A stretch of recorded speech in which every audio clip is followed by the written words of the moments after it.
Sementara itu pemirsa, Forum Parlemen Dunia yang digelar selama 2 hari di Nusa Dua Bali sejak Rabu 6 September 2017 turut dimanfaatkan untuk menggaungkan upaya penghentian kejahatan kemanusiaan yang terjadi terhadap etnis Rohingya di negara bagian Rakhine, Myanmar. Ketua DPR RI Setia Novanto mengatakan, Indonesia perlu menggaungkan upaya penghentian kejahatan kemanusiaan yang terjadi terhadap etnis Rohingya di negara bagian Rakhine, Myanmar. Dalam menggaungkan upaya tersebut, DPR RI membawa permasalahan Rohingya ke Forum Parlemen Dunia atau World Parliamentary Forum yang diikuti 47 parlemen dari berbagai negara ini. Novanto juga mengapresiasi langkah cepat Presiden Jokowi bersama jajaran mengirim Menteri Luar Negeri ke Myanmar untuk melakukan berbagai pertemuan dengan para pejabat. Memberikan apresiasi yang besar kepada pemerintahan Pak Jokowi dan Pak Yusuf Kala.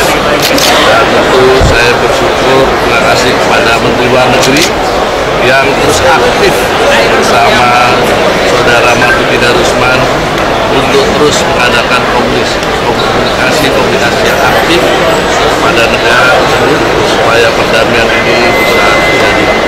Untuk itu saya harapkan segala sesuatu informasi telepon jangan sampai masyarakat kita terbuai, tetapi harus dilihat betul-betul kenyataan yang ada sehingga tidak menyesatkan segala informasi sehingga perdamaian ini kita harapkan Indonesia akan menjadi pelopor bagi perdamaian ini.